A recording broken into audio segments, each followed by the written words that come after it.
fair. I think that's a good idea.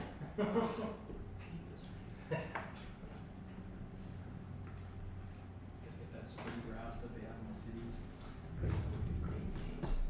Yeah. Actually, I was sprinkling something green in the backyard.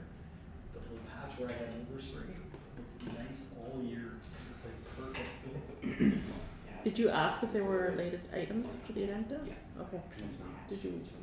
Did you want to add something? Yeah. What do you want to add? Investigation report under in camera. I could lend you some greens. Oh, into the camera? I've got some from Okay. my office. Well, I had a couple small things, just mostly questions for administration, Colin, but probably in committee of the whole, road graveling, sign bylaw, and fire bans. Good ones.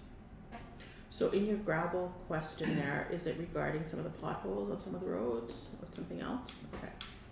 Sorry, so road gravel, did you say road signs? No, sign bylaw Sign bylaw, thanks, and then fire. and fire bans. So do you wanna add potholes as well, Sure. just as a question? Okay, are we live? Excellent. Okay, we'll call the meeting to order at 7:02 on June 14th. We'll start with our land acknowledgement. As we gather here today, we acknowledge we are in Treaty 6 territory and homeland of the Métis. We pay our respects to the First Nations and Métis ancestors of this place and reaffirm our relationship with one another. So we're going to start with adoption of the agenda. We'll start with late items. So there will be one item that will be added into the in-camera, so I don't need to discuss the topic of that until we get there.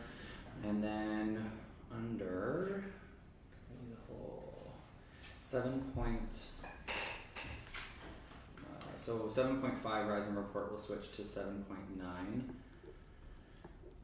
And 7.5 will be road and gravel / potholes question. 7.6 will be signs by law, and 7.7 will be fire bans, and 7.8 will be rise and report. Any other additions? Okay, great. Just need a motion to All of adopt. the agendas with the additions. I'll second that. Okay, all in favor say aye. Aye. All opposed say nay. Motion is carried. We move on to number 3, which is adoption of the minutes. Motion to approve. I move to adopt the minutes as presented. Seconder? I'll second. Okay, so motion by Councillor Reese, seconded by Councillor Vettery. All in favor say aye. Aye. All opposed say nay. Motion's carried. We move on to 4, which is 4.1 family taxi delegation request. And I believe that we have our delegation in the room today. I believe you guys are, yes? Yes. Just you. Okay. So. I'll be speaking. Okay, excellent. So the floor is yours, and I'll just catch your name. I didn't quite get. Vi Ricola. Fire. Nice to meet you. So just you can help stand up to the podium and please go ahead with your delegation. Your Worship, the Mayor and Town Councillors, good evening, ladies and gentlemen. I am Vi Ricola. For those that don't know me, I run Family Taxi and manage it here in Laurent.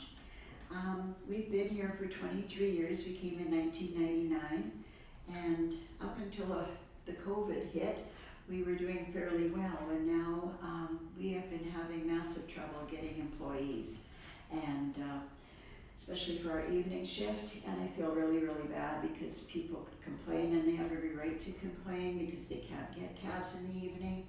And we have tried everything, and there's just nobody coming, like many businesses up here. I noticed the Friendship Center had an ad up all summer for maintenance and janitorial, and I don't know if they ever did get one. And the co-op and various other businesses are, doing 2 and 3 jobs to cover their bases. The last time that I was here is 14 years ago, so we've been at the same taxi rate all these years. And of course this last year the gas is just skyrocketing, and it's really killing all of the taxi people as well as other people that depend on transportation, gas.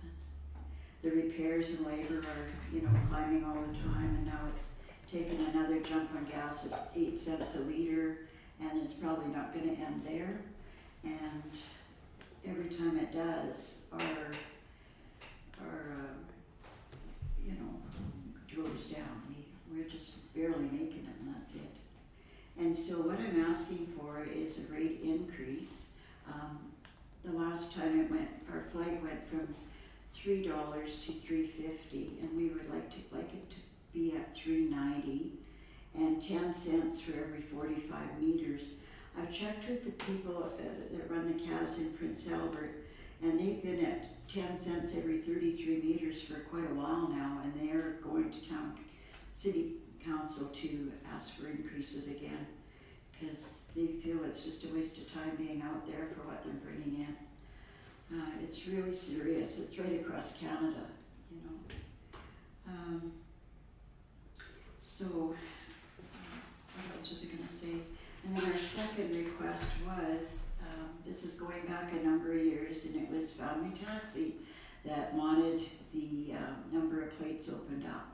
But there was a good reason for it back then. It was the band had come to us, and they had asked us to do all the medicals both in town and out of town. And so at that time, of course, we needed more taxis. And at that time, it wasn't hard to get drivers, and we were very, very busy. But over the last, years, things have changed drastically in this business. And we don't want to fold up and just go away, because there's still a need for taxis. And so that's the reason that we had asked for more plates at that time. And so now we're asking you to go back again and limit the number of plates, because no, there hasn't been anybody rushing to open a cab company, but there's no saying somebody may at any time, not knowing the situation and not knowing the business like we do. And if they did, we may as well go, nobody will make any money. And so this is why I'd like you to limit the number of cabs to what we have. Like, we have 10 plates, but every day the most we have out there is 5 to 6, because there's no drivers.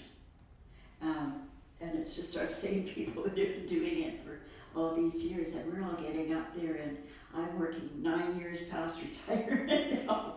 So, and several of the other people are getting up there, and they're getting health issues and that, and so, it's a real struggle to keep it going, but we're out there from 7:30 to at least 7:30, 8 o'clock at night, for sure.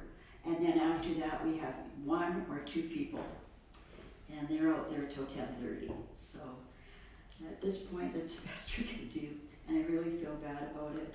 It hurts me big time, because I like to be able to service the community better than that.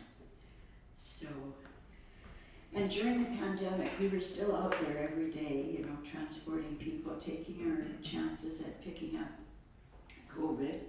And so I think, therefore, my family and 3 or 4 drivers are the only ones that are left out there.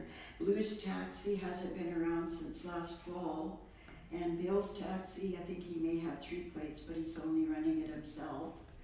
So, yeah. And summer is slower for the taxi industry anyway. And we do have to compete with other individuals that are privately doing taxing every day. We see the same people out there every day. And they don't have to pay what we have to pay insurance-wise and plates. And, so this is about all I wanted to say, but we would trust that you would understand our concerns and approve a taxi increase rate for us. And again, think about limiting the number of plates. Our family has worked extremely hard to provide a dependable service for Larange and the surrounding communities for all these years. And now we're asking you for help.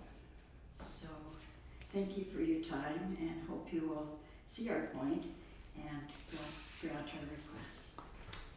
I'll start really quick just saying thank you very much for providing the vital services to our community. Taxis are extremely important for our community, and I can understand where you're absolutely coming from. I'd like to open up the floor to council if you have any questions for the delegation.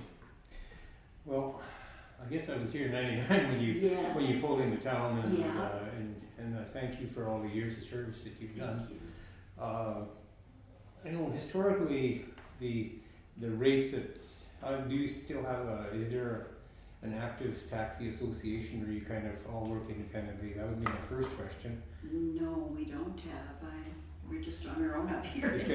Because I back then with the association, they kind of presented it all together and they said, you know, recommended, because it's always a balance between what you charge and what, you know, what you can actually get out of, you know, your clients. And Yes. so there's that balance, and we've always taken that advice from the association over the years. Mhm. And I know it's been 14 years since the last increase, so it's obviously, you know, it's an adjustment that's definitely have to be made, but I don't know whether you're the And only that's- player we should be communicating with, or whether we should, Mhm. if we come up to an agreement, whether we should reach out to the other cab companies and say, do you agree with these We rates? did So- ask Bill to come to the meeting tonight, but he said he wasn't in favor of even increasing his rate. He's afraid of losing more customers, but the way it is right now with us, we're losing, and Yeah. I don't know what the answer is, but I think it's understandable we can't have the rates the same for 14 years, and, yes, you know, now they, especially given the fuel charges these days, so exactly, I mean, I and think, parts and labor. in my view, I think it has to be adjusted with what that number is. Mm. That's, Any other questions for the delegate? Okay, we're gonna be discussing this a little bit later, Okay. but thank you very much for coming today. Thank Really you, appreciate that. appreciate your time. Thank you. We can go now, right? If Yeah, you can go now. wish, Thank you yeah. so much. Yeah. Bye-bye. Bye. Good change. Okay, we move on to 4.2, which is another delegation, pardon me, from Max Karniski, is that right? Am I saying that right? Yeah. Okay, excellent. So you have the podium is yours, and whenever you're ready. Good evening, Mayor, councillors, and others in attendance. For those who don't know me, my name is Max Karninsky. I'm a resident doctor here living and working in La Ronge. I'd like to discuss the consideration of the town council providing a license to allow a second cannabis shop to operate at 916 La Ronge Avenue. In my talk, I ask you that you do not commit the cardinal sin of applying population level statistics to individuals. But for example, that if you flip a quarter, 50% of the time it'll land on tails. If you flip a quarter 3 times and get heads all 3 times, doesn't mean that it was a wrong statistic to begin with. Please keep that in mind, it'll be important later. I'll lay out some perceived benefits and harms of allowing a cannabis outlet shop to open up at 916 La Ronge Avenue, a building that is currently also home to Marker 47. This is not a rhetorical question, but Mayor and Councillors, do you hope or expect that the use of cannabis will increase, remain the same, or decrease with the opening of a second cannabis shop? There are some perceived benefits to the community, as opening with a new business, you're injecting money into the economy with renovations and such, and getting a few people employed in the small business, getting a few jobs in the community. You'll have some increased spending, but it may not all be sunshine and rainbows. This is a product that is a controlled substance or a vice. Generally, they have a relatively inelastic demand curve, meaning that people who want it will go out of their way to get it, but the people who aren't interested, they won't participate to begin with, regardless of the price. To take the example to the absolute extreme, but acknowledging that these substances aren't of equal danger to the person or community, the reason that I've never tried crystal meth is not due to not having access to it, but rather the health consequences due to use. There likely won't be an increased use of cannabis, but if you still believe that is the case, is the increased spending on a vice providing an overall benefit to the community? And now talking about some of the harms to the community. Is the money staying in the community? I'm not aware of the proposed owners or where they're from, if they're from in town. I've not heard anything about giving back to the community in a meaningful way. I'm worried that the wealth will maybe be extracted from the community and be used elsewhere. And we also shouldn't be ignoring the simple fact that cannabis is an addictive substance. Not to say that all users are addicted, but it carries its own harm. Another perspective is the perspective of tourists. Once upon a time, fishing camps lined the shores of La Ronge Avenue. But now, for a bit of audience participation in your mind, can you think and tell me how many bars, off sales, liquor stores, and cannabis shops currently have an address on La Ronge Avenue? I think we might need 2 hands for that one. What would be your first impression if you came to visit this town? Why not be a bit proactive in this? What is there to come back for as a tourist destination? I ask you to consider the image of this town. And for the perspective of new residents, a similar but slightly different perspective, but focusing on staying in the Ronge and raising a family here. As me, being a relatively new person to town, only being here for the past couple of years, this is something that I personally thought quite a bit about. Having these shops on the Ronge Avenue prevent other types of businesses from operating on this prime real estate. Are there plans in effect to try to attract new businesses to town that aren't related to bars, liquor stores, off sales, or cannabis outlets? I've tried looking and I'm unable to find anything that helps support small businesses offered by the town of La Ronge. And please correct me if I'm wrong, if there's something that the town of La Ronge offers to help these businesses open and operate. As you can see that the sale of cannabis is legal, and that doesn't mean that we need a cannabis shop for every 1,000 people. Please smoke to your heart's content. I pass no judgment to users of cannabis, but I do have to question the outlets and retailers. I question how they can safely operate in the community and make up for the documented harms that their products cause. Population level statistics show that cannabis worsens anxiety and depression. And thinking back, please don't apply population level statistics to the individuals though. That's breaking the rules. I also come to you today as a different role. First as a concerned citizen, but second as a resident doctor who provides care for the community. I don't want to tell you how many times I've seen people in the emergency department wanting to kill themselves, even kids that are quite young, in your and my emergency department. They're using substances to help cope with mental health issues, but doesn't actually help fix those problems. We know that on a population level it makes both anxiety and depression worse. Are they depressed or anxious because of the cannabis or alcohol? Rarely, if ever. They're that way because of a whole lot of other factors such as childhood trauma, fall from residential schools, and several others. I ask your actions today may be endangering some of those same children if you expect the sale of cannabis to increase. In conclusion, I don't think that a license should be provided to further cannabis shops in town without serious consideration of well-documented harms of cannabis use and their minimal benefits. Do I know what's best? No, I don't. I follow the evidence though. Do I know what's best for the community? No. I'm not the elected official carrying out the will of the people. That's you, mayor and councillors. Do I think La Ronge needs a cannabis store for every 1,000 people, given the above harms? No. A cannabis outlet has additional consequences compared to retail outlets selling goods that are not controlled substances. But if you consider the perception of the community, the health of the community, the future of the community. Thank you.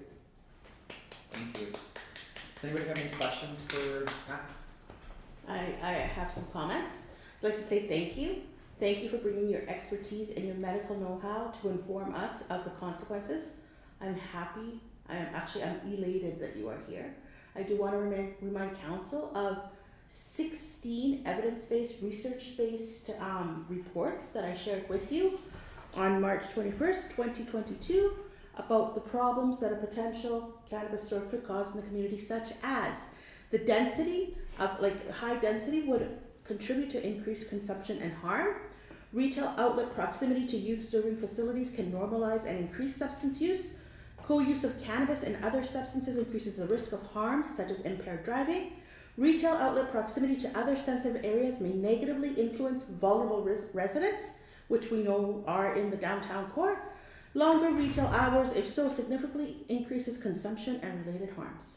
So I urge everyone that when this business license comes to a vote, that you not vote in favor. And I wish we would have met before and had a conversation before, but thank you for being here. Any other questions for Max? Okay, thank you very much. We're going to be continuing this conversation later in the agenda. Thanks for coming. Thanks, Max. Okay, we move on to the next number on the agenda here, which is a motion to suspend the regular meeting until the public hearing. Also move. Seconder? Second. All in favor say aye. Aye. Aye. All opposed say nay. Okay, the motion is carried. We move on to the public hearing for bylaw number 5. Sorry, that's not right. Bylaw number 659/22 to amend the zoning bylaw. So we start with the public hearing for bylaw 65922 being a bylaw to amend the zoning bylaw 572/16 and is now convened. Summarizing the notice of hearing. Robbie, you're on the line. And just so you guys know, Councilor Bell's now on the line as well. Go ahead, Mr. Binger. Reed. Just one sec, Robbie, we don't have audio.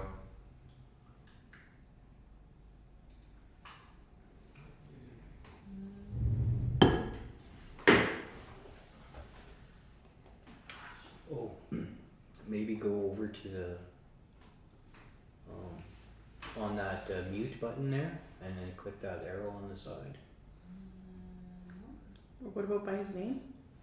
Yeah, cause it might be that mute button on the side. Not that it's muted, but that's where you select your, So if you go all the way to the bottom left Give hand him a corner. different, could give him a different name, Okay. his No, name. left hand corner. Yeah, Or- I try left. noticed that after I wrote it for a moment, I was questioning.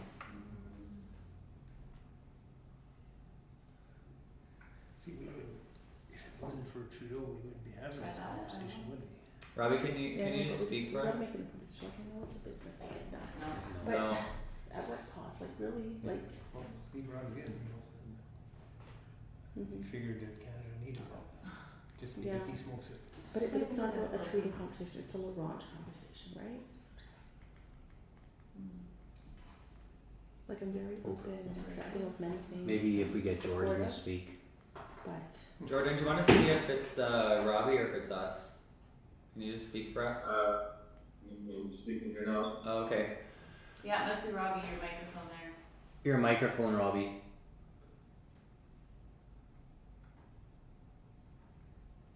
And then try unmuting. It's still, No.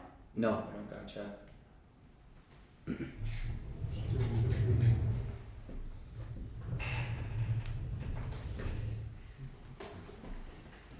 Council, can you hear me? Yeah, we can hear Yeah, you. we can Keaton. we can hear you, Keaton. Let's just see Robbie. Hello? Oh, Can you there hear we me go. now? We You gotcha. bet, Robbie. Wrong settings or something. All good. Sorry about that. I guess it was not wrong. Microphone's not working. That's it. Sorry about that. But yeah, I guess it's just a public hearing portion for the zoning amendment for the Royal Homes zoning district to allow different types of buildings. I don't know if there's anyone in the council chambers to speak up, or I'm not too sure of the process. Is this where we discuss the comments received from the public, or is that later on when we discuss the motion?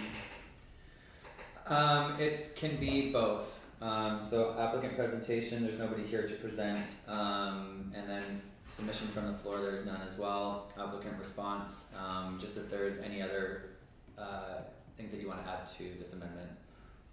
Nothing much more to add. I mean, there was some comments received that are emailed to me, and that they are part of my report there.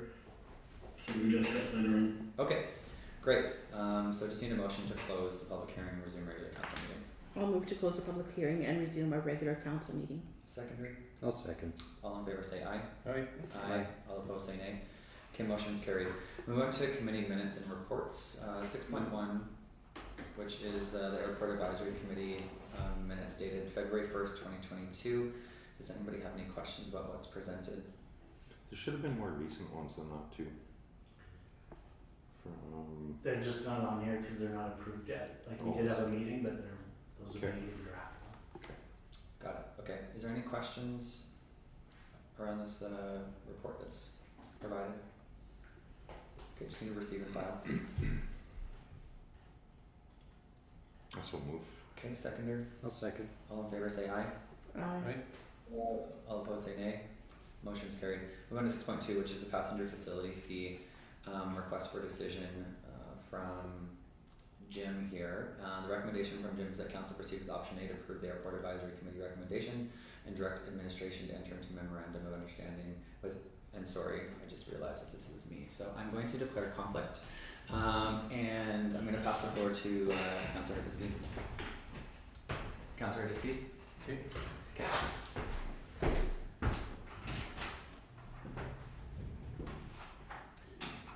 Okay, we got a request for a decision of council in regards to the passenger facilities fee. Any comments or concerns about it? I'll move to approve Airport Advisory Committee's recommendation. I'll second that. Okay, all in favor of that motion? That Aye. motion is carried. Hope you didn't get too comfortable out there. No need for time for a bond.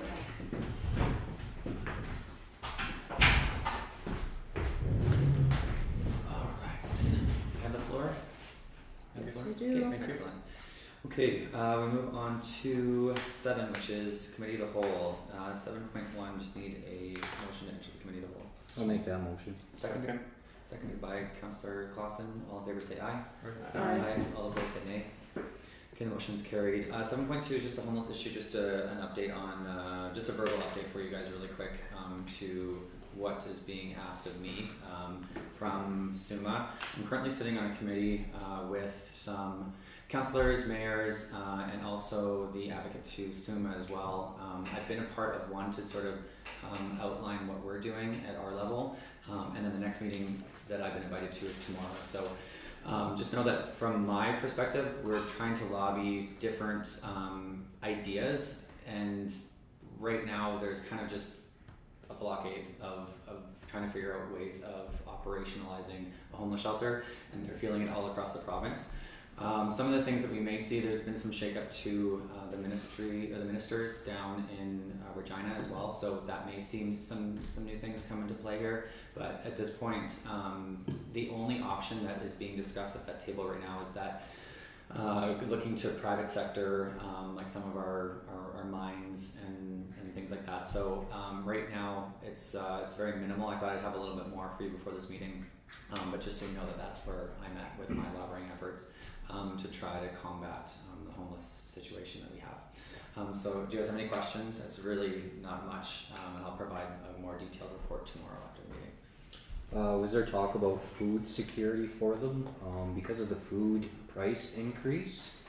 No, but I can add that to my list for sure. Cause I was outside Giant Tiger, they asked for food, I asked if they had reached out to scattered sites, and they had. They missed their meal, but the problem now is because of the increase in food. Now scattered sites doesn't have that amount of money anymore, right? Because they're getting the same amount, even though the price of food has increased. So, do you know if the food bank is doing any? from my understanding, the food bank is going to try to help them. Absolutely, like give bags of rice and stuff like that, and try to support them in that way. But is it going to be enough? Is kind of the thing, right? Okay. Got it. I think it's worth pursuing, trying to get an adjustment because the inflation's been unreal, in food, and it's been, you can't operate on the same budget and serve the people, so. But an adjustment from where, like, just curious what, like, because their funding's already been provided, so we have to figure out ways of where we get that from, whether it's private or we go and lobby at a provincial level. Go back to the funder and say, there has to be an adjustment because of the cost. It's just nobody's been able to control costs, and well, the funder you can't operate with the same budget as you did. So I mean, it's worth asking. Good. The funder did is the Kicknack, and they did get their funding for 2 years, right? So I don't know if they're going to be able to pull any more. Okay. Anything else to this list that I can bring to the table tomorrow? All right. We'll move on. To 7.3, which is the 2022 tax and mill rates request for direction for administration, and what we should be doing for 2022. Open the floor to discussion. Well, I see that in the report it says that even if we do not increase the mill rate, it doesn't necessarily affect the budget, that it's where our budget is still covered, right? So That's correct. okay. So does council have an appetite to increase the mill rate this year? Do we foresee, and this is for you, Trevor, do we foresee the need for future costs to the budgets as we move into 2022, 2023? Like, to be perfectly honest, when I did up the budget, I did it with the exact same taxes in mind because I wasn't sure what was going to happen. I don't foresee that we're going to need to increase it right at this time, and especially with a lot of the inflation issues and everything that people are fighting. Like, I'm thinking maybe right now might not be the right time to do it. Because we didn't increase last year either, correct? Exactly. Because of COVID, and then that was one of our biggest things was COVID and people struggling, and then kind of, I guess, at what point do we, because inflation and everything, like we have costs too, that go out for the town, but I understand that it's also difficult on the residents because they're also dealing with inflation, right? How much of a change has there been in the total assessment? You know, because I mean, if we're working with a bigger assessment, it's almost the same as giving you more money with the same mill rate. It's pretty much negligible. Negligible? Yeah. There was a few properties that went down a little bit, but there was a few more properties added to the roll. Some that were exempt previously, but it was pretty negligible. I'm gonna suggest we leave it the same. I would agree. And just based on the fact that when properties were reassessed, some people's taxes also went up, and then if we add an additional mill rate percentage, that's going to affect some residents even more, and this probably isn't the right time to increase the mill rate in consideration of the current economy and the way it's headed, right? So with that being said too, I think if we are keeping things the same too, I think we have to also communicate that there's potential that different service levels may not be reached. Is that, are you thinking that we may not deliver on some service levels? I don't feel that at all for this year. Okay. No. Maybe next year we may have to look at an increase, but for this year I think we're actually doing well. Okay. I think our biggest challenge will be more going forward with some of the larger capital projects that are on the horizon. Mm-hmm. And at that time, if we have to contemplate financing or other things, perhaps we'll have to revisit it then. But for this year, things are well in hand. So. Okay. Okay, great. So I think we've got The school mill rate went up a little bit, not that much, Yeah, maybe it went up 2% or whatever. Yeah, it went up slightly depending if you're looking residential or commercial, but We got no control of that. So. yeah, it is what it is. So I think straw vote, just from what I'm hearing at the table, is that we leave it the same for this year. Okay, we move on to 7.4, which is the taxi regulations, and we've heard from the delegation tonight. Let's open up the floor to the discussion and what we want to do surrounding the taxi situation. I guess I have a question for Robbie, because I feel that Robbie might have this answer, maybe Lyle. How many taxi licenses do we have that we can give out? Is it sort of like as many as we want, or is there sort of like a limit? Right now it's unregulated. Okay. How many total do It would be how many are actually issued to date? I believe it was in the report there, just give me a second. It's like 12, So I think. nine 10 for and family taxi and 2 for bills. 2 for Okay. bills. It only uses one vehicle. And family, I mean, that's how many licenses. I don't know how many vehicles they have on the road though. Well, she said They might have a 5. license, sorry, they might have a license for a vehicle that's not currently being used. Got it. Okay, so there was 2 requests. So does every plate that's been issued, so there's 11 plates that are issued, all of those have certificates for each one of those plates. How many certified vehicles do we have? Well, that should be, yeah, to be certified, you have the license, every license has a certified vehicle attached. Right? Or every license has to be given to a certified vehicle. That's passed by SGI, I believe. So, Sorry, no, I go was ahead. gonna say, just in the report there, what we've done for council, just, we pulled 7 other communities, what they're doing for taxis. It's kind of all over the map. In some places, neither the rates or the plates are regulated, and in some both are regulated, and some one is and one isn't. So there is no standardized way. Certainly, it would be a challenge, I think, with the way gas prices can fluctuate even in a normal year, seasonally, to be the one regulating how much a business charges is tricky for us, and perhaps having to bring it back and forth to council all the time to adjust. But other than that, administration doesn't have a lot of comments to add. It Okay, so almost 2. seems as though we shouldn't have any part in regulating any of this. And I know it's historically been that way, but I'm not exactly sure why. Yeah. In any other business or trade or industry, the town would never dictate how much you're allowed to make or how many operations you're allowed to do or how many companies can operate even within town. Maybe how many companies can operate, but I think, obviously the purpose of the taxi bylaw is to make sure that vehicles are certified and that there's a standard rate and there's a system for charging it. So to me, like, I mean, recommending 390s from 350, I don't think it's unreasonable.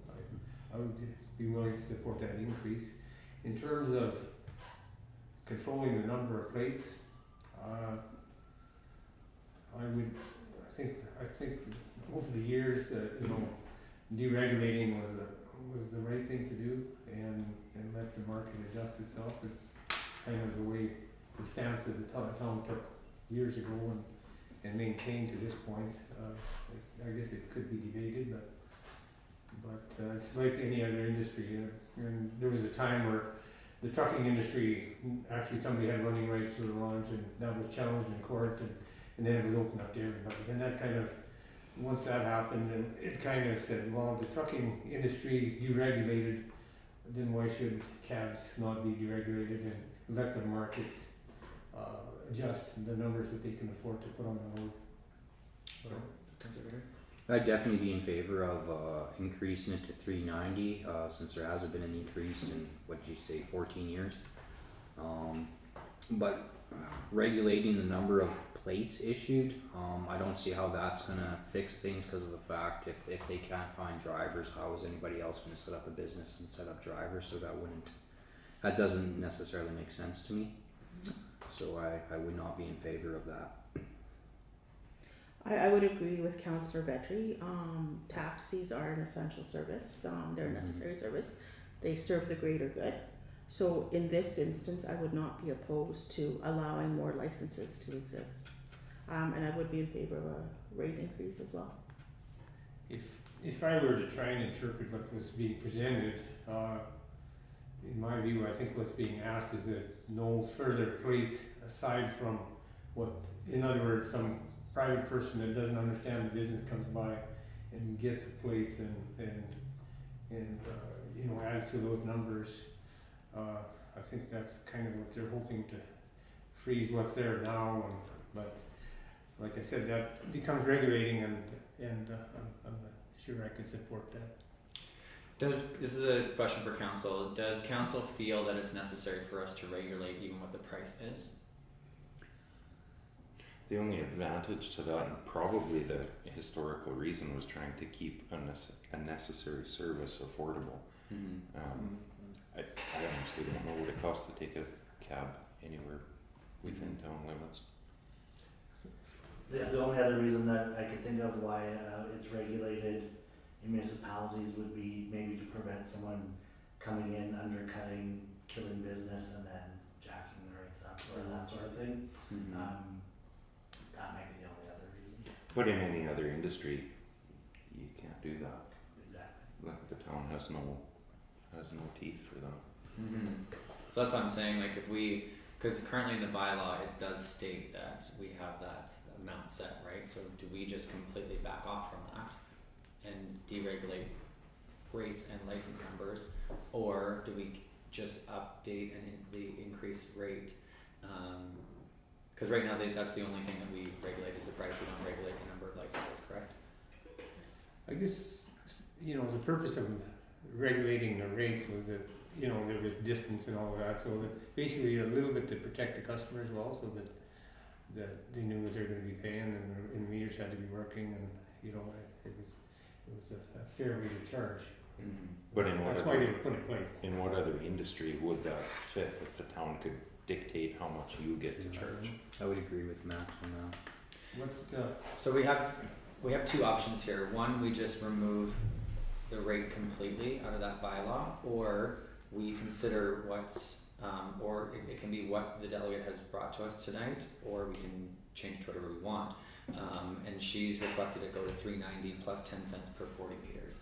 So can we just do a straw vote around the table what we'd like to see? Either we just deregulate that completely, pull it off the bylaw, or we continue with the rate increase at 390 plus 10 cents per 40 meters, or if you have a different number in mind, please let me know. So I'll start with Councillor Vetri.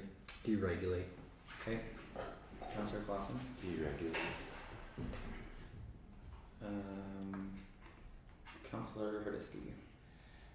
Well, that might be the end of the taxi industry as we know it if we do that, because if we don't have a rate that's out there and somebody comes along and charges half the rate she's gonna run a legitimate business out to, you know, based on pricing, so that's the reason it's in there, is so that everybody charges the same and that nobody, then you might as well go to these free rides or whoever wants to ride, you know, because that's, you're gonna destroy the industry. So you're in favor of the rate increase as presented from the delegate? I would be in favor of having the rate increase as presented in the delegation. Okay, Councillor McPhail? I would like to say that I think that the regulation on pricing, I think, is more of a ceiling rather than a lower market. I think that if people wanted to be able to compete for a lower rate, that is something that we can allow the market to adjust within itself. What I would say is that we should regulate a ceiling on a maximum rate because in our community, this is probably one of the key or one of the only public transportation that we would have for people to be able to access other essential needs such as the grocery stores, banks, downtown core businesses. And I think that if we were able to find a way to regulate the maximum rate that can be charged for kilometer or meters or whatever we're going to have past that point, I think we should look into what other municipalities, mainly I'm sure cities and areas around the cities would have a pretty good grasp on what would be considered reasonable within their communities, and I think we can look to those models to best provide a service to the ratepayer here. Seeing as we do not have any form of public transportation, I do believe there needs to be a maximum put on this. And as far as the plates go, that one I think we should keep it open so that we allow healthy and friendly competition. Are you proposing any numbers on the max rate, Councillor McPhail?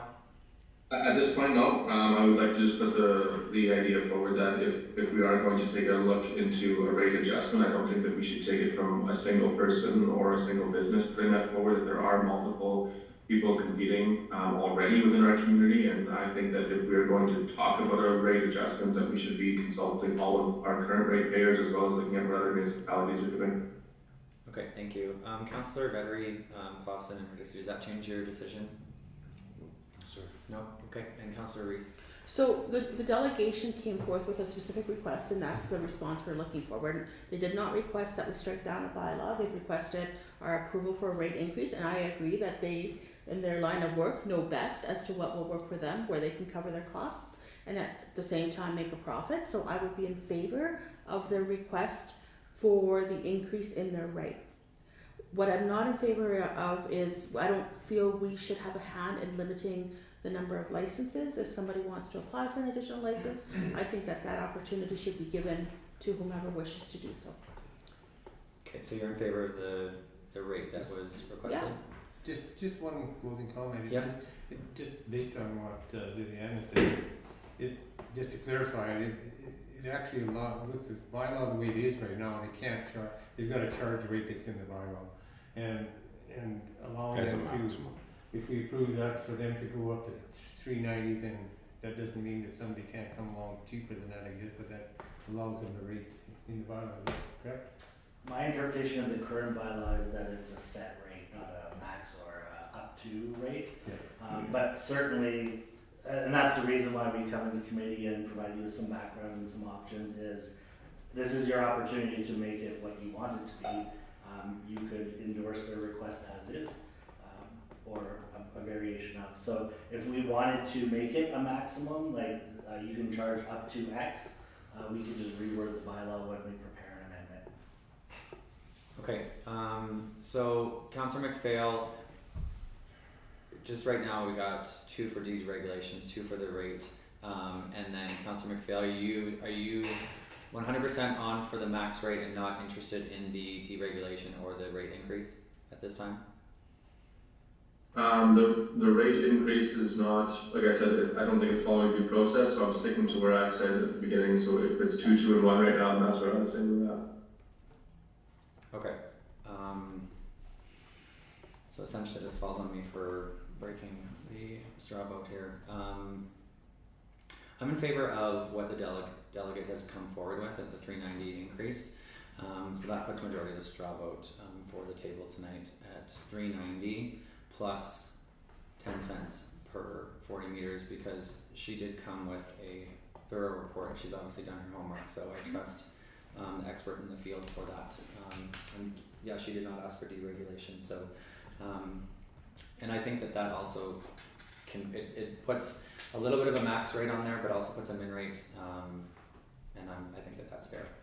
So we'll come out of we'll need to rise and report for committee of the whole, and then we'll bring those to oh, and sorry, just the other thing with that really quick is that everyone seems to be in favor of just keeping the license regulated, just an open market.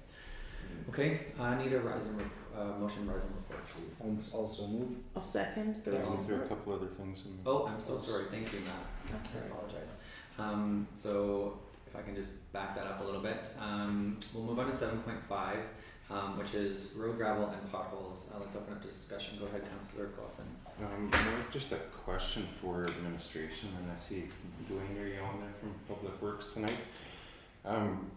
First off, the road work that's been done, as far as graveling the gravel roads within our community, or re-graveling them, I guess, the crew is doing a fantastic job. It looks really great. I'm wondering though, why did we do that this spring and leading up to before all this graveling was happening? These roads have never been in better shape, and now we've put a huge amount of money into spreading a limited amount of gravel that we have left on roads that were already in good shape to make them worse.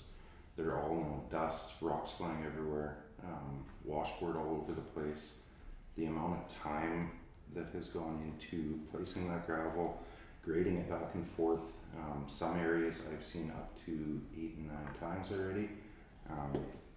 It was a huge expense that we did not need to do. I don't know if it was a make work project or what was happening there, but our roads were in great shape. They were in really good shape. They needed a little bit of grading here and there.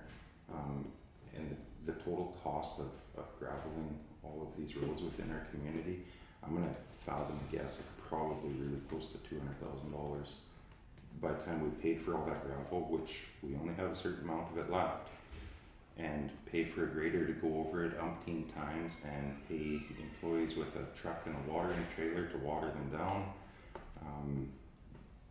Kind of curious where we're at with calcium, if that's ready to come yet or not, instead of wasting all our time doing this, but they did a great job of it. Kudos there, but I think it was a waste of money. I'm curious as to why we did that.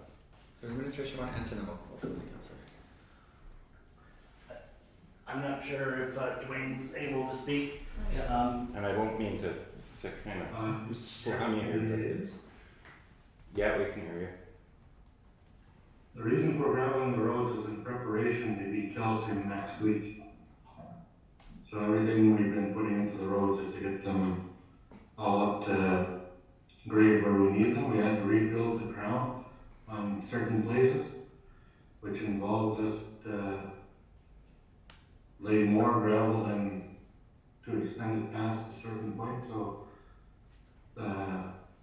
from the removal of the snow, we pushed off a lot of gravel onto the sides of the roads. We had to build our shoulders back up.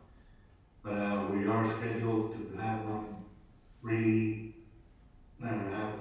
calcium guys come through here next week to get everything all packed down and all sealed back up.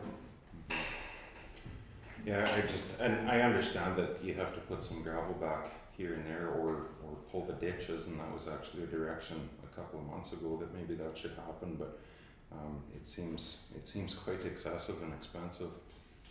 And the roads were in pretty good shape. Typically you re-gravel when you have failures in the road, or if there's some sinking, or if there's rocks coming through and not enough gravel on the road. There was piles of gravel on the road already. So anyway, I see it as a huge waste, and I think that should be rethought a little bit next time. Unless there was some direction from engineering saying that it wasn't up to snuff and needed to be done, but it's a big waste of money there. Councillor Wright. I'd have to agree with Councillor Clausen on this one.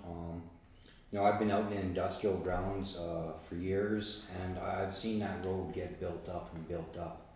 Even when I go to get my fuel over at Shell there, it's an incline now to get out of there, and I don't understand why we're continuing to put more and more gravel on a road that's good.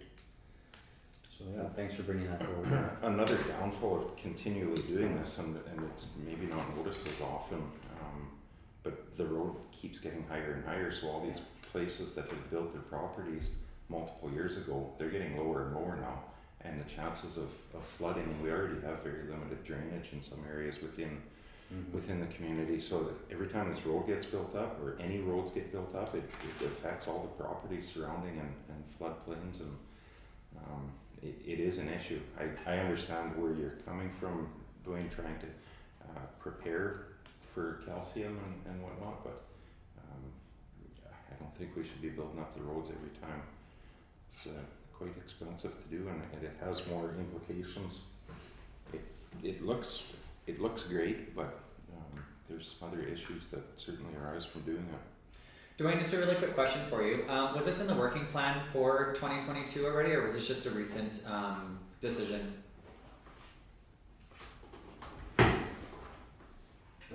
From what I picked up here and just moving into this position was, I believe it was already in the works to be getting done.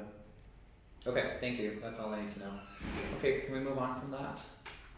I just had a quick question, and I'm glad Dwayne's on the line. Dwayne, I don't know if we've actually met, or maybe we have. I'm getting old. My memory's getting old as well. So there's a couple potholes, and then there's like a huge bump that's popping up again on Studer, and then there's some potholes between Highway 2 and Boardman intersection, all the way to the stop sign on Boardman and Studer. That's getting pretty rough. I'm just curious to know, are there any plans to do something about that? And then number 2, there's this bump on Studer at the intersection with Sonat and Maori Crescent, I think it is. It's a speed bump. The natural speed bump we have. Okay, I just wonder if there's any plans around any of those 2 items. The natural speed bump we got there by Sonat is actually supposed to be, well, that one is scheduled to be repaired. That culvert has to be lowered, that's in there, that goes from storm drains.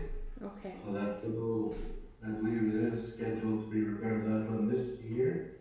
Okay. As for the potholes that are from number 2 highway going towards Studer there, we do have a cold mix that we have been using to patch those. That section from, I believe it's the power poles to number 2, is actually highways. We have repaired that a couple times, and I did put in a request to have that redone as well. Okay, that's great to hear. Thank you so much. Okay, any further discussion on that item? Thanks, Dwayne. Let's move on to 7.6, which is the signs bylaw. Go ahead, Councillor Clausen. So I'm just kind of wondering what council's appetite may be to amend our sign bylaw, possibly to restrict large advertisements for alcohol or cannabis. Driving down our main street with all of the big posters hanging on a few buildings downtown, it's not appealing when visitors come to our town, and even children are going downtown, like all these advertisements for the best vodka or the best, you know, it's just not very appealing, and I kind of wonder what my fellow councillors feel about that, and maybe if we should look at amending that bylaw.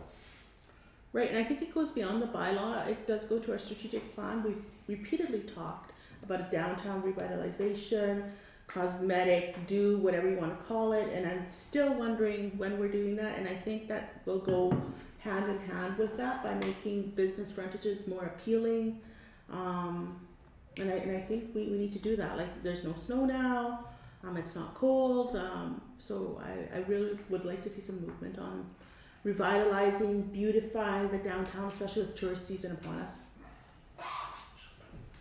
Any other comments? Questions? Go ahead. The downtown revitalization strategy, I mean, one, much like the town is undertaking with the corridor, is what I expect with the corridor is we'll get a number of recommendations on actions. And I review the same thing that needs to be done on the downtown sizes. Then we could look, it could be signed by law, would be looking at one, beautification like plantings and things like that. There could be a number of recommendations coming out of the strategy. Unfortunately, right now, being short-handed staff and not having an expert in-house in that area, it just hasn't risen to the top yet. We have hired someone to start in August, oversee planning and development that has experience in this area.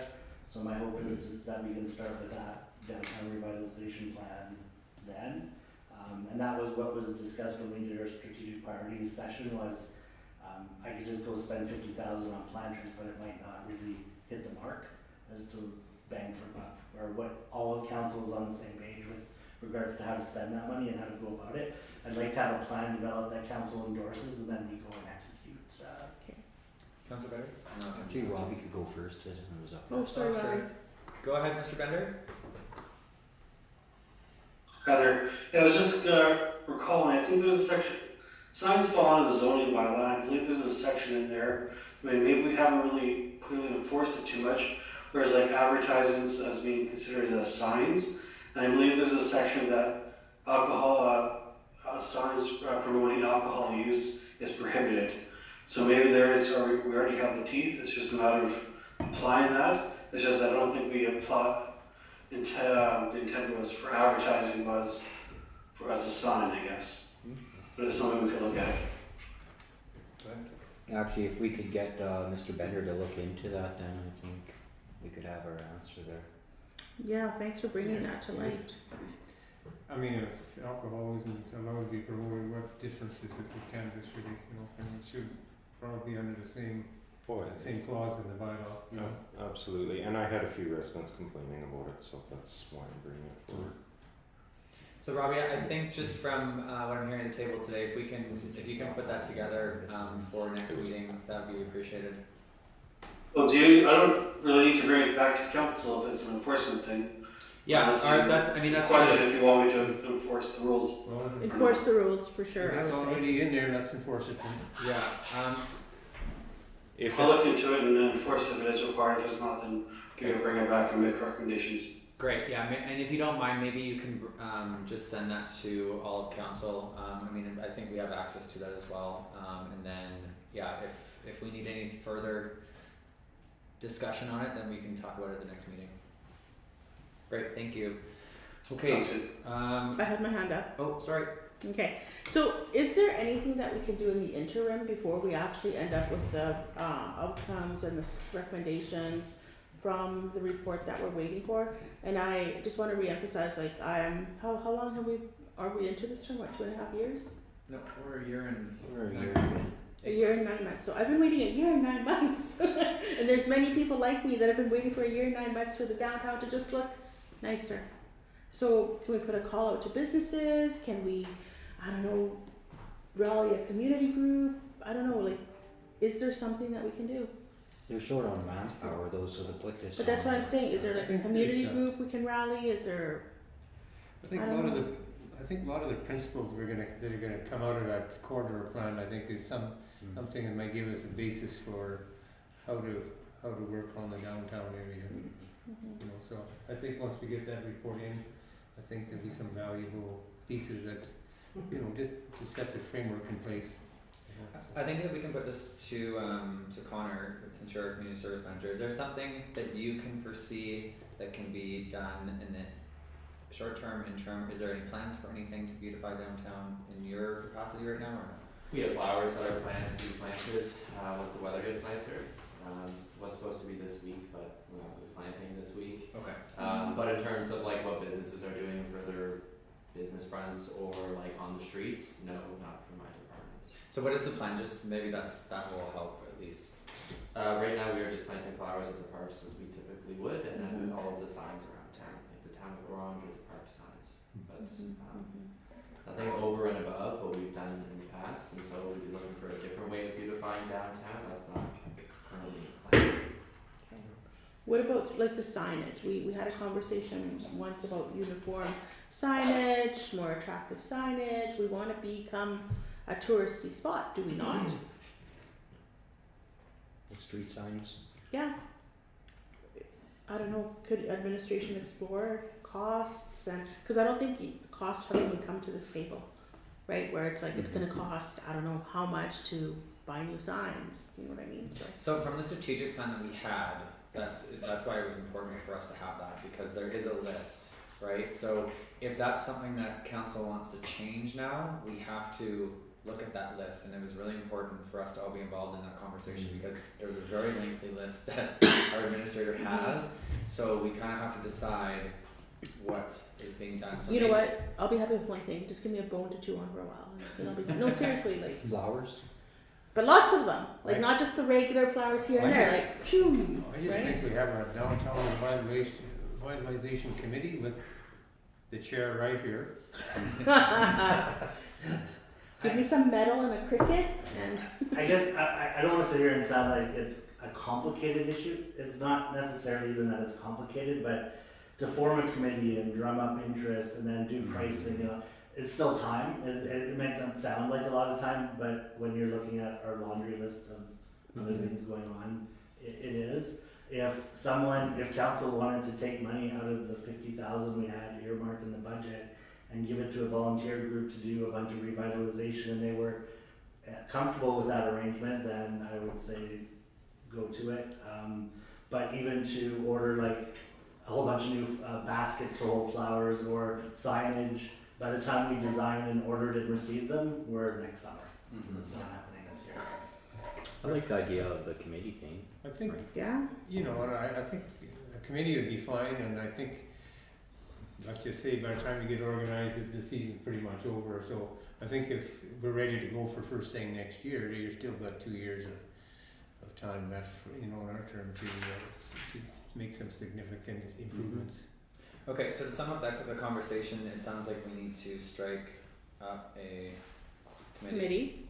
Yeah, you can put me on that committee. In the meantime, can somebody find out how many street signs we actually have in the community that are and kind of differentiate which ones are sort of like main traffic areas, and which ones are sort of more side streets that don't necessarily need to have new signage. Like we wouldn't do the residential area, we would do like the downtown core.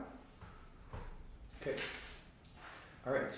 Great. Any further discussion on that? I'm just going to add one more thing really quick into that because it sort of goes into that conversation. It's about the bench that we recently purchased. Connor, is that bench? Is it here? Is it already installed? It's here. We haven't installed it, and it's to be installed at Patterson Park on the outside, inside of the loop, but on the lake side. Okay. Does that make sense? Yeah. It was damaged in the winter when we were prepping for the dog sled teams to come through and create those chutes for them.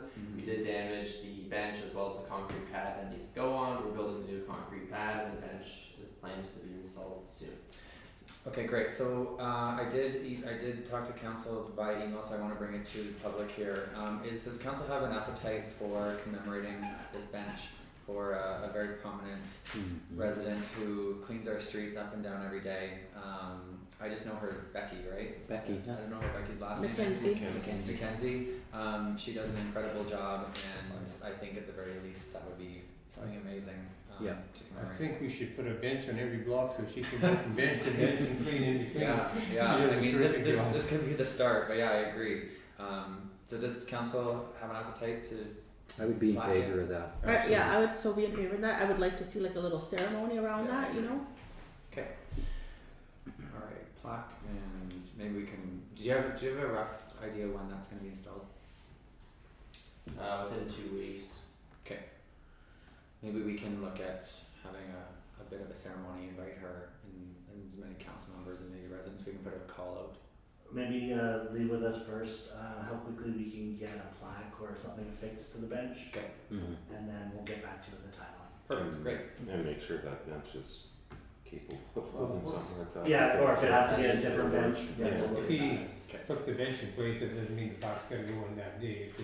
No, but like some of the benches have a spot built in for a commemorative plaque, and I don't know this particular bench. We'll do some research and okay. Okay. Thank you very much. And then the last one on that is the 7.7, which is the fire ban. Go ahead, Councillor Clausen. Yeah, so Mr. Cloud or Chief Cloud, kind of had some questions around fire bans when they're put on, and understandably so sometimes when the conditions are quite dry. And I don't think this is anything that will be decided tonight, but I just wanted to bring it forward for discussion, I guess, and maybe for your input and the rest of the council's input. But how often, Keaton, is the fire department called to a fire in somebody's backyard because a campfire was out of control? Does that happen often? No, thanks for the question there, Councillor Clausen. We've had instances where they got out of hand. Typically they're bonfires, people throwing, things that aren't supposed to be in the fire into the campfire, such as jerry cans or compressed, spray can cylinders. So, generally when people are having fires in the back, sometimes they'll be having a couple of, drinks or whatever. You got younger teens that are sitting around the campfire and they tend to do some things that shouldn't be done, right? That's not to say everybody does that. So generally, when we put on a fire ban, it's just to limit the any possibility of accidental fires just getting out of hand. So less than 24 hours when we put on that ban on June 1st, we had that fire up in Bells Point. We just wanted to make sure that we wouldn't have to have more resources sent over to anyone's property. No, completely understandable too, but I kind of wonder if we might be able to do something a little bit different and maybe have a piece within our fire bylaw that speaks to campfires in backyards, maybe outlining or guidelining how they should be or what the requirements need to be, like in a steel or a masonry pit, so many feet away from brush or shrubbery or trees or your house, making sure that there's readily accessible water available or that somebody's always with it. And I know it's different with some instances where, like you say, people are throwing substances on the fire that cause things to get out of hand. But that's slightly different than a small campfire in a contained pit, because a lot of people look forward all winter to being able to have your campfire out in the backyard in the summertime, and then it seems like half of our summers are always fire bans on. So I'm just wondering if there's something we can do a little bit different, and again, I'm not expecting anyone to decide anything tonight, but if we could maybe put some thought into that and see if there's something we can do to find a bit of a happy medium that's not going to affect safety very much, but still allow people an opportunity to safely have a campfire in their backyard. Certainly, there is currently in our fire emergency services bylaw a guideline for how your campfire or your pit is supposed to be built. There's provisions in there that outline, the thickness of the steel or what needs to go underneath the campfire. That's not really too much of a concern. The biggest concern is the embers actually going into the bush. And that's typically why when we put on a fire ban, propane fire pits are still allowed, just because they don't have embers that will fly out from that. So there is workarounds. If you want to have a fire, you can have a fire. It just can't be wood burning. It's got to be propane, and yeah. Councillor Diskey? Yeah, I was going to say maybe it's very difficult to start going to a permit. The only way you can do it is if proximity of the bush or this and that, but it'd be such a management issue that it would be hard to do. But I can see the risks out there, and because in some places it's there's next to no risk in terms of a fire starting, and other places if the bush is 50 feet away and the spark goes, and so it's really you'd almost have to have a permit. You'd have to have somebody applying a permit, and that could be quite intensive in terms of management. And certainly there's definitely campfire pits out there that aren't meeting our current bylaw. But I can't go into residential properties to inspect that unless there's a good reason to do so. Is there anything policy-wise that we can change? Because operationally, I mean, you're in your job because you're an expert in what you do. Is there anything in the policy that would change or that we should be considering at this table? Or are you comfortable with the policy that's in effect right now? The bylaw itself, currently, I'm in favor of how it's written, and certainly, so issuing a fire ban does fall under the fire chief's responsibility and authority under the Fire Safety Act. So I think as it is, it's fine, and maybe in the bylaw we can include a section on there for propane fire pits, because I don't think there is one in there. That would be something that we would, or that I would, allow for use when there is a fire ban. Okay, so perhaps, that's something that can be looked at and explored into the bylaw, and if it's not there, then bring that back to the table. Yeah, and certainly, so the bylaw itself, I'm currently working on revising. This will go to the fire board and it'll be a tri-community fire emergency services bylaw. So ideally, I'd like to have all 3 communities on the same page. It's just a lot easier for myself to enforce and our firefighters. So that is something that will be coming back to council for approval. Absolutely, and I think that that's fair as well. Okay, any further questions, comments around fire ban discussion? Oh, thank you, Chief. Okay, was there anything else that I missed? Just that I want to make sure. No, that's it. No. Okay, great. Just need a motion to rise and report, please. So move. Okay, so motion by Councillor Clausen, by Councillor Federic. You guys good? We're good. Okay, alright. We don't record them anymore. Okay, good.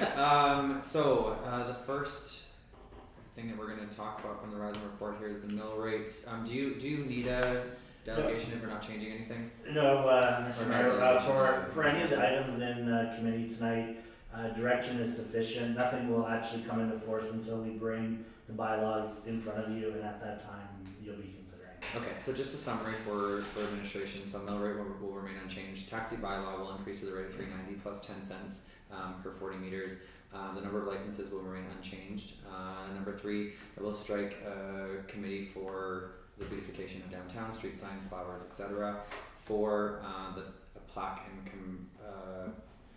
commemorating our resident Becky McKenzie in whatever form you guys see fit. And number 5 is just that the fire ban bylaw is going to be explored. Okay, any questions for administration regarding any of those? Excellent, let's move on. We move on to number 8.1, which is a bylaw for 659/22, which is to redefine the mobile home courts and a request for a decision. I'll move the second reading of bylaw 659/22. I'll second it. As option A, correct? Option A, yeah. Okay, so motion by Councillor Clausen, seconded by Councillor Herdisky. All in favor say aye. Aye. Aye, all opposed say nay. Great, and then second motion is there. I move that we give the third reading to bylaw 659 /22, being a bylaw to amend the zoning bylaw 572 /16. Seconder? I'll second. Seconded by Councillor Battery. All in favor say aye. Aye. All opposed say nay. Okay, the motion is carried. We move on to 8.2, which is the Parks bylaw request for decision. And as this populates here, the recommendation from administration is that council proceed with option A to give the first reading to Parks bylaw 663/22. I'll move the first reading of 663/22. Seconder? Second. Okay, so moved by Councillor Clausen, seconded by Councillor Reese. Open up discussion if there's any further questions, comments, concerns. Okay, we'll call the question. All in favor say aye. Aye. All opposed say nay. The motion is carried. We move on to number 9. 9.1, which is for the deputy mayor appointment. So it's 6 months since Deputy Mayor Herdisky was brought into that position. However, I would like to propose to council tonight, because we are missing one councillor, I think it would only be fair to have everyone at this table, just in case she may be interested, but also to vote on the matter. So if council is okay with, what's the word I'm looking for? Table. Thank you.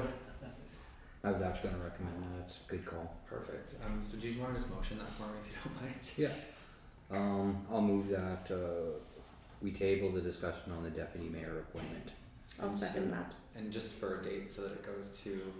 My recommendation would be, if you want to phrase the motion to defer it till the next meeting where all council members are present, then that would be sufficient. Perfect. Also Brendan, move. Okay, great. And seconded by Councillor Reese. All in favor say aye. Aye. Aye. All opposed say nay. Motion is carried. We move on to 9.2, which is discretionary use permit for Red Cannabis and a request for decision. Open up the floor.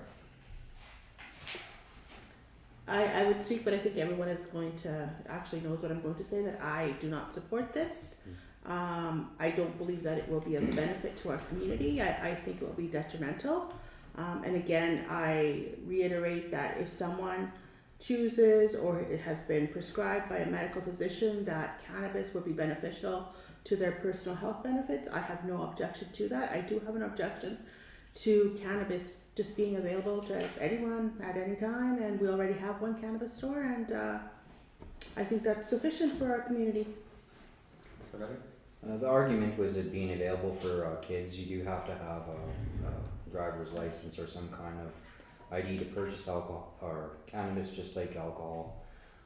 So I don't see this being an issue for the kids. That issue lies within the streets and the suppliers there, and that's up to the police to take care of that. If we go ahead and say no to this, then we need, and it's because of what it's doing to our children, then we have to start looking at, 7-Elevens and food stores and stuff like that, because that is also impacting the health of our children. And why do we need a convenience store every 2 blocks type things? So that's what we'd be opening ourselves up to. Thank you. Go ahead. Yeah, I think it's very difficult to, in terms of, being in favor of it. I think because of, I see the having an exclusive business, you get a competition and controls pricing. If you don't control pricing, then you always have a chance people are going to be looking into the black market to purchase if those prices are a little high. The other side of the equation is location, and I guess that's a separate debate in terms of, are we in favor of that particular location, and that that can be debated in terms of the pros and cons of that. But in terms of approving the actual application, I'd be in favor of it. You'd be, sorry, what was it, in favor or not? In favor of the second location, or a second business, yeah. Just one other thing I'd like to add, if people are gonna, go and buy it on the street, their stuff can be mixed. This is important for people, right? And if we want to end it, we got to look at other ways of doing it. And until we're at that point, to say, well, no, we don't need another store because it sells marijuana. I'd rather people purchase from there than the streets where it could be laced with fentanyl, where it could be laced with crack or whatever else they decide dealers put in their marijuana when they sell it. I'll ask a question of council. If it was another liquor store wanting to open, what would you think? Nope. It's detrimental to the community. We have enough liquor stores, right? We actually, it's an excessive amount of liquor stores. Yeah, we have like 5 liquor stores here, so I think that's a bit excessive. Mm-hmm. And trust me, if it came to vote again for another weed store to open up, I'd say no, we have to. We're good for now. But to allow one business to monopolize in this community, and we've seen it, and it's even with the co-op, they own both gas stations. They're selling their gas to the ban now, and they're monopolizing in this community. Can we go into camera? I just have a question around whether we can divulge public information about the ownership of the cannabis store, or is that public information at this point? I believe it's public information, correct? Is Mr. Bender online? I'm just not sure what's in the application. Well, it's in the application, but I think it was shared in confidence as to where the business owner was from, and I just want to confirm if it was. I'd like to go into camera to talk to council about that, but if it's not, I'm very open to staying on the public forum because I think it's important for residents to understand the ownership of this outlet that we are discussing. Mr. Bender, do you have the answer to that? Where the owner lives, or? Yeah, where they live, like where the owner comes from. I would have to double check to see what's in the application. I don't know the freedom of information privacy rules. I don't know if someone else there would do while there, but I can see what happened in the application. Yeah, like typically, like if it wasn't a part of the application, like usually the application would have that whatever we're asking for is being disclosed as part of the process. But in terms of information we may have derived personally or otherwise, unless council feels it's relevant, well, then I would recommend going in camera to at least entertain the discussion as to whether it is appropriate to share. I'd just like to add one more thing, and then we can go into camera. Just because my information is fine for public.